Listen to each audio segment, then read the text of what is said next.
নলবাৰী উন্নয়নৰ কথা কোৱা মন্ত্ৰী জয়ন্ত মল্লবৰুৱাৰ বিজেপি চৰকাৰৰ দিনত চৰাঞ্চল সদৃশ পথত অন কেমেৰাত বাগৰি পৰিল বাইক আৰোহী। এটেনশ্যন অসম চৰকাৰৰ পথ পৰিবহণ বিভাগ, এটেনশ্যন নলবাৰী জিলাৰ উপায়ুক্ত সমন্বিতে জিলা প্ৰশাসন। অসমমালা আঁচনিৰ অধীনত নিৰ্মাণৰত পথত ঠিকাদাৰী প্ৰতিষ্ঠানৰ হেমাহিৰ ফলত দুৰ্ভোগ পথচাৰীৰ।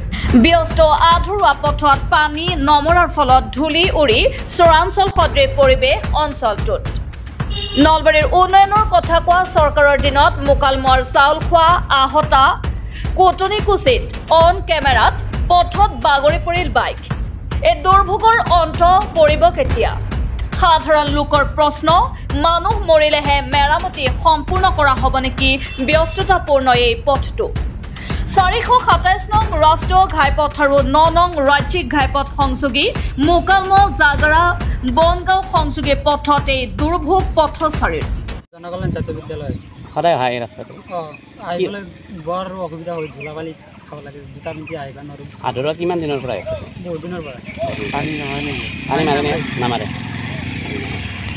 ল'ৰা ছোৱালী অহা যোৱা কৰে, বহুত ল'ৰা ছোৱালী অহা যোৱা কৰে, মানুহৰ গাড়ীও খাচি যায়, যাব নোৱাৰে, এক্সিডেণ্ট হয় কেতিয়াবা। ধূলাৰ যদি মানে স্কুলত আহিব নোৱাৰি। কি ক'বা চৰকাৰলৈকে? ৰাস্তাটো সোনকালে ভাল কৰিলে ভাল হয়। নলবাৰী ডিষ্ট্ৰিক্ট তাৰমানে ৰাস্তাৰ কাৰণে ওপৰত যোৱা বুলি হেমাহি মাৰি থাকে, কিন্তু এই ৰাস্তাৰ অৱস্থা দুই এটা মানুহ যেতিয়ালৈকে নমৰে তেতিয়ালৈকে ৰাস্তাটোৰ কাম এতিয়ালৈকে কৰা নাই। অন্ততঃ পানী বেলেগ নহ'লেও পানী অন্ততঃ দিলে ৰাস্তাখিনি ধূলাবালি একেবাৰে যাব পাৰে অন্ততঃ মানুহ হয়। কি ঠাই কয় এইখিনি? এইখিনি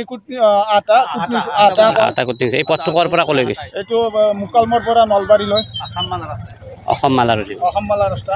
কিন্তু ই এনেকুৱা দুৰৱস্থা, চাওক কি অৱস্থা হৈছে এই ৰাস্তাত। মানুহ আহি তাৰমানে দুই একোখন বাইক তাৰমানে উল্টা ঘৰত দি পৰে, কিন্তু এতিয়ালৈকে মানুহ মৰা নাই। মৰাৰ কাৰণে পৰিলে চাওক, এই পৰিলে কি অৱস্থা এই ৰাস্তাৰ। কিন্তু যি ধূলা, এই ধূলাৰ মাজত মানুহে চলিব পাৰে, যি অৱস্থা, বাইক লৈ আহিব নোৱাৰি, গাড়ী লৈ আহিব নোৱাৰি, মানুহে খোজকাঢ়ি আহিব নোৱাৰে। ৰাস্তা ঠিকাদাৰে পানীও নামাৰে, ৰাস্তাটোও ঠিক নকৰে। কিমান বছৰ ধৰি এনেকৈ পৰি আছে? আজি 3-4 বছৰৰ পৰা এনেকুৱা মানে জ্বালা আমি ভুগি আছোঁ, জ্বালা যন্ত্ৰ ভুগি আছোঁ। বিদ্যালয়ৰ ল'ৰা ছোৱালীবিলাক, বিদ্যালয়ৰ ল'ৰা ছোৱালী, ইমান ল'ৰা ছোৱালী অহা যোৱা কৰে এই ৰাস্তাইদি। এই অৱস্থাত কেনেকৈ অহা যোৱা কৰে এই ধূলাবালাৰ মাজত? দুনিয়াৰ বেমাৰ হ'ব ধূলাবালাত, এনে ক'ব লাগে আৰু। নলবাৰীৰ পৰা চম্পক বৈশ্যৰ ৰিপৰ্ট, আছাম লোকেল নিউজ।